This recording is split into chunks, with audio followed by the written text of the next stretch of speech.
अक्षर हैं, भा, र और त। भा का अर्थ होता है एकाक्षरी, कोई एकाक्षरी डिक्शनरी नहीं है, लेकिन इस देश की परंपरा में एकाक्षरी डिक्शनरी, एक एक अक्षर का अर्थ बताया गया। भा का अर्थ होता है प्रकाश, भा का अर्थ होता है ज्ञान, भा का अर्थ होता है तेज। एकाक्षरी डिक्शनरी में, हमारी एकाक्षरी डिक्शनरी है संस्कृत की, उस भा में, उसमें भ लिखा हुआ है। भ का अर्थ होता है भ का अर्थ होता है प्रकाश, भ का अर्थ होता है तेज, भ का अर्थ होता है ज्ञान। तो भा का अर्थ क्या है? तेज है, ज्ञान है और प्रकाश है। रत का क्या अर्थ होता है? रत माने जो उस प्रकाश को प्राप्त करने के लिए निरंतर प्रयत्नशील हो। रत माने आगे बढ़ना। To know the knowledge, to have the knowledge. ये ऐसा देश है जिसमें हमेशा नॉलेज, ज्ञान की प्राप्ति के लिए हमेशा कार्य हुआ है। ध्यान में आया? अगर कोई तुमसे पूछे तुम भारत के नागरिक हो, तो भारत का क्या अर्थ है? भारत का अर्थ है भ माने प्रकाश, रत माने उस प्रकाश को, उस ज्ञान को, उस तेजस्विता को प्राप्त करने के लिए निरंतर प्रयत्नशील जो भी होगा वो कौन होगा? भारत होगा। इसलिए भारत केवल देश नहीं है, भारत आप भी है। तो ये आपने क्या बता दिया? आपने भारत आप भी। तो देखो गीता में एक श्लोक है, कितने लोग जानते हैं कि गीता क्या है? हाथ उठाना जरा। कितने लोग जानते हैं श्रीमद् भगवत गीता? कितने लोग जानते हैं? एनीबडी? तो भागवत, ये जो गीता है वो क्या है? कुरुक्षेत्र के मैदान में कृष्ण के द्वारा अर्जुन को दिया गया उपदेश, जो गाया जा सकता है। ध्यान में रखना, युद्ध में कोई गाना गा सकता है? नहीं गा सकता ना। इस देश की विशेषता है, युद्ध में भी कृष्ण ने क्या किया? एक गीत गाया, जिसको क्या नाम दिया गया? गीता दिया गया। गेयम, जो गेय हो सकता है वो गीता। एक बात समझ में आएगी नहीं? युद्ध के मैदान में चारों तरफ हथियार बज रहे हैं, शंख बज रहा है, मृदंग बज रहा है, बहुत सारी चीजें बज रही हैं, लेकिन उस संघर्ष की स्थिति में, उस तोप गोले के बीच की स्थिति में भी क्या चल रहा है? एक गीत गाया जा रहा है। तो उसका नाम क्या पड़ा? इसलिए उसका नाम पड़ा गीता। जो गाया जा सके वो गीता। कई गीताएं हैं, श्रीमद् भगवत गीता है, अष्टावक्र गीता है, वशिष्ठ गीता है, बसियों गीता है, लेकिन कृष्ण ने मैदान में गाया। मैं बता रहा था आपको क्या हुआ कि उस कृष्ण के द्वारा गीता में जब अर्जुन को बताया गया, तो एक उन्होंने श्लोक किया। सबको गीता थोड़ी बहुत याद होनी चाहिए। यदा यदा हि धर्मस्य ग्लानिर्भवति भारत अभ्युत्थानम् अधर्मस्य तदात्मानं सृजाम्यहम्। जब जब धर्म की ग्लानि होती है, जब जब धर्म की हानि होती है, यदा यदा हि धर्मस्य ग्लानिर्भवति, होती है। हे भारत, कृष्ण ने किसको कहा? अर्जुन को। अर्जुन को कहा। आप सब क्या हो फिर? अर्जुन। सब भारत, उसकी प्रतियोगिता है। ध्यान से सुनना इस बात को। यदा यदा हि धर्मस्य ग्लानिर्भवति भारतः अभ्युत्थानम् अधर्मस्य तदात्मानं सृजाम्यहम्। और फिर दूसरा श्लोक है, परित्राणाय साधूनां विनाशाय च दुष्कृतां धर्म संस्थापनार्थाय संभवामि युगे युगे। यही भारत को जानना है। इन दो श्लोकों में भारत के जानो कार्यक्रम की पूरी संरचना आ जाती है। वाह। The entire philosophy of the Indian culture, Bharat के संदेश को, भारत की प्रियता को, क्योंकि हम सब अपनी अपनी जगह क्या हैं? भारत है। कृष्ण ने कहा है। किसको कहा? अर्जुन को कहा। क्या कहा? यदा यदा हि धर्मस्य ग्लानिर्भवति भारतः अभ्युत्थानम् अधर्मस्य तदात्मानं सृजाम्यहम्। धर्म संस्थापनार्थाय, किस चीज को, दो चीजें कही हैं। पहली बात कही, जब जब धर्म की ग्लानि होगी, जब जब धर्म का डिवैल्यूएशन होगा, जो कि आजकल हो रहा है, when there will be a devaluation of the righteousness, जब जब धर्म पराभव प्राप्त करेगा, तब तब हे भारत, वो इंगित अर्जुन को उस समय था, लेकिन इस समय इंगित किसकी तरफ है? आपकी तरफ है। हे भारत, तब तब अभ्युत्थानम, धर्म की स्थापना के लिए। तो धर्म क्या है? धर्म क्या है? मंदिर में जाना, मस्जिद में जाना, गिरजाघर में जाना, ये धर्म है? धर्म है, देखो धर्म की बहुत बड़ी है। एक छोटे से रामचरितमानस में तुलसी ने, और वो धर्म की प्रतिष्ठा है, वो धर्म की असली बात है, और वही धर्म है। क्या कहा? पर हित सरिस धर्म नहीं भाई, और पर सम नहीं अधमाई। बस ये धर्म है। समझ लो, हम भारत को जानने की प्रतियोगिता कर रहे हैं। बहुत सारे प्रश्न आएंगे, आईएएस में, आईएफएस में, आईपीएस में पूछे जाते हैं, ऐसा बताया जाता है। You will know, but these are not the knowledge, this is the only information. वाह वाह। वो क्या है? वो केवल सूचना मात्र है। हम याद कर लेंगे, हम जान जाएंगे, समझ जाएंगे, लेकिन जानना, टू नो,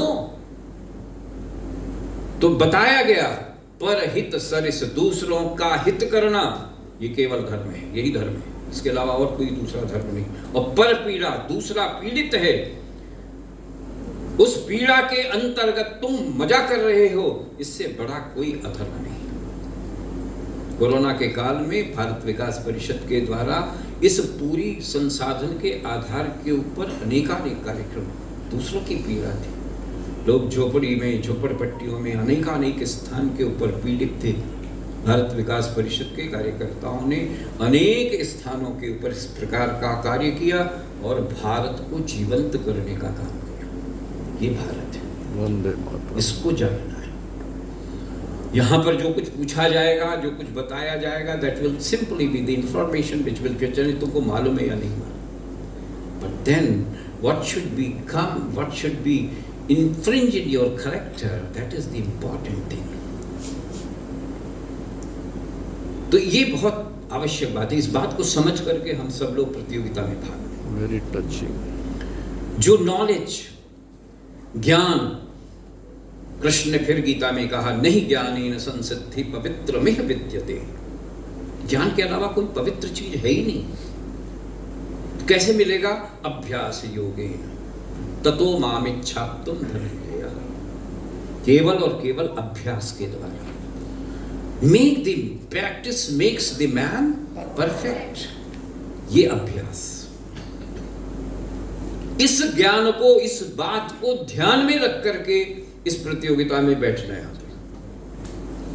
मेरा सभी अभिभावकों से, जितने भी अभिभावक आए हैं, पिता लोग आए हैं, जितने भी टीचर्स हैं यहाँ पे, those who are working here, training their children, आप अपने बच्चों को पढ़ा रहे हैं, उसके बीच में हमेशा ये बात ध्यान में रखिए, जितने टीचर्स हैं, they are working day and night for the character building of the people, of their wards.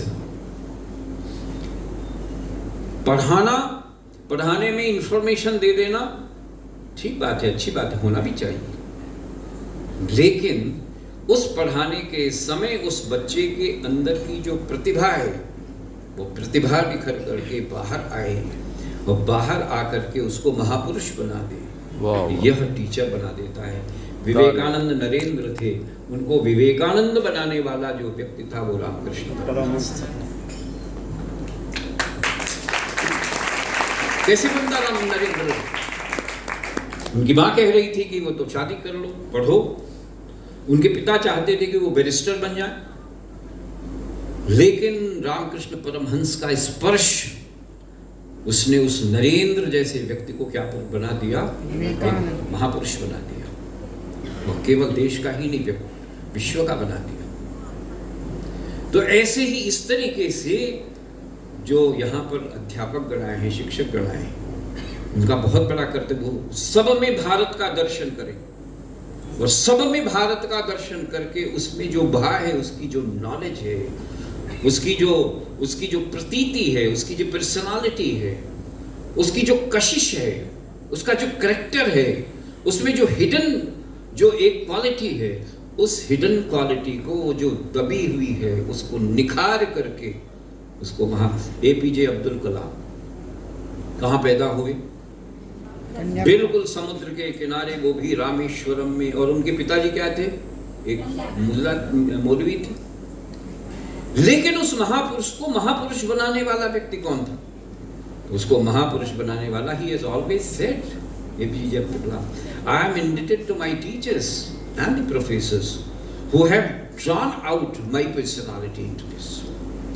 मुझे साइंटिस्ट बनाने के लिए मैं नहीं बना, किसने बनाया? मेरे गुरुओं ने बैठ करके मेरे अंदर का जो विज्ञान था उसको बाहर कर दिया और मैं इसरो का साइंटिस्ट बन गया। वाह वाह। तो जितने भी यहाँ पर शिक्षक गण हैं, जितने भी अध्यापक गण हैं, उनसे मेरी प्रार्थना है उस भारत तत्व को। इसलिए मैं कहता हूँ भारत केवल भूखंड नहीं है, भारत केवल एक कोई क्षेत्र नहीं है, एक इस जमीन के ऊपर, इस धरती पर, आर्यावर्त की इस पवित्र धरती पर लेने वाला, जन्म लेने वाला प्रत्येक व्यक्ति भारत है, जो ज्ञान को प्राप्त करके अपने व्यक्तित्व को निखार करके संपूर्ण विश्व को दिशा देने का सामर्थ्य रखता है। वाह वाह वाह वाह। You all have that quality.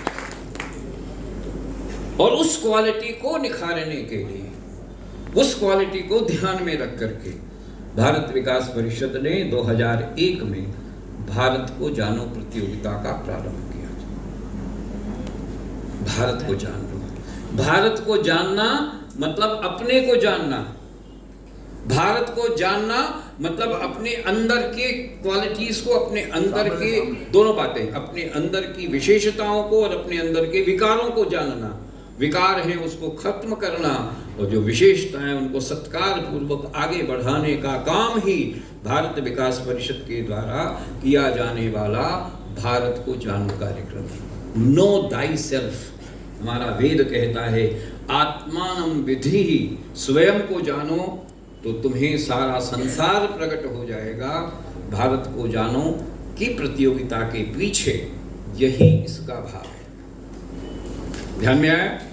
तो इसलिए और इसका जो बीज बोया था वो हमारे प्रथम अध्यक्ष जो विधिवेत्ता थे, कॉन्स्टिट्यूशनल एक्सपर्ट डॉक्टर लक्ष्मी मल्ल सिंघवी ने। हम अमृत काल में जी रहे हैं, ये देश की स्वतंत्रता का अमृत काल है।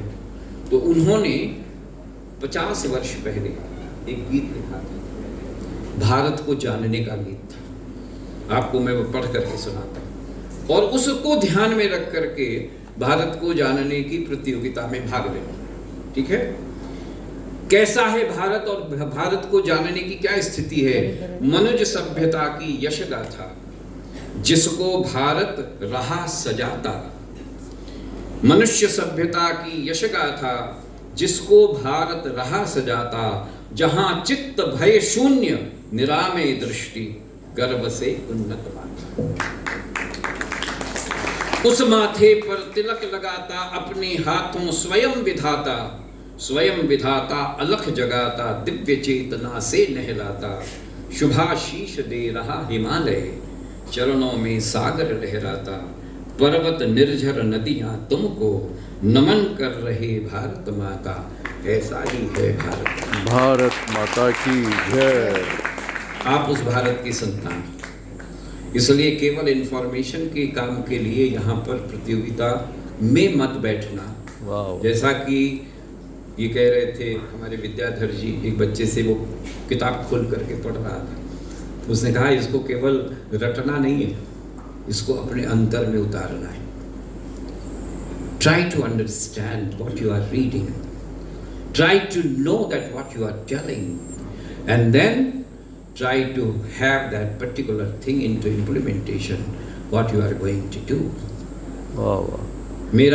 मेरा यही मानना है कि आप सब लोग इसी दृष्टि से, इसी भाव से, जितने भी पेरेंट्स आए हैं, मैं सभी पेरेंट्स से कहूँगा आप भारत विकास परिषद के साथ जुड़ो ना भाई। आप हमारे काम को आगे बढ़ाइए। Try to be a part of this particular movement. मैं हमेशा कहता हूँ, जब भी मैं भारत विकास परिषद में बहुत ये सक्रियता के साथ काम करता था, उस समय जब भारत को जानो कार्यक्रम होता था या फिर राष्ट्रीय गान प्रतियोगिता होती थी, देशभक्ति की राष्ट्रीय ज्ञान प्रतियोगिता होती थी, या स्कूलों में जाकर के हम सब लोग वहाँ पर गुरुवंदन, जिसके कि माननीय अध्यक्ष हैं यहाँ पे, गुरुवंदन, छात्र अभिनंदन, सबसे मैं कहता हूँ भारत के विकास की इस प्रक्रिया में आप भारत विकास परिषद के साथ जुड़ करके उसको और संपुष्ट करिए और उसको मजबूत करिए, और इस विकास की यात्रा में एक सहयात्री बन करके न केवल भारत विकास परिषद को बल्कि भारत को, हम सब लोग भारत के अमृत काल में रह रहे हैं। 25 वर्ष के बाद ये सारे के सारे बच्चे, हम तो नहीं रहेंगे, लेकिन ये बच्चे जो हैं वो भारत की जो कीर्ति ध्वजा है, जो उसकी विकास की ध्वजा है, वो लेकर के you people will be there, the torch bearer of this great country. तो ऐसी स्थिति में भारत विकास परिषद के साथ जुड़ करके, भारत विकास परिषद के साथ सहयोग करके आप भारत विकास की सहयात्रा में आगे बढ़ें, ताकि जो एक विजन है कि 20 साल के बाद भारत विश्व गुरु के स्थान पर होगा और नेतृत्व करेगा। आप देख रहे हैं 13वीं अर्थव्यवस्था से 5वीं अर्थव्यवस्था, 2 साल के बाद तीसरी अर्थव्यवस्था, और भगवान चाहेगा तो 2035 में this is the one of the most prosperous country of the world which will lead the entire world. इस भावना के साथ आप सब लोग उसको देखेंगे, हम तो शायद नहीं देख पाएंगे, लेकिन आप सब उसके साक्षी बनेंगे। इस भावना के साथ में आप सभी लोगों को इस प्रतियोगिता की बहुत बहुत शुभकामना, मंगल कामना देता हुआ अपनी वाणी को रोकते हैं। स्टैंडिंग हो गई सर। एक बार हम अपने स्थान पर खड़े होकर यामिनी जी का अभिनंदन।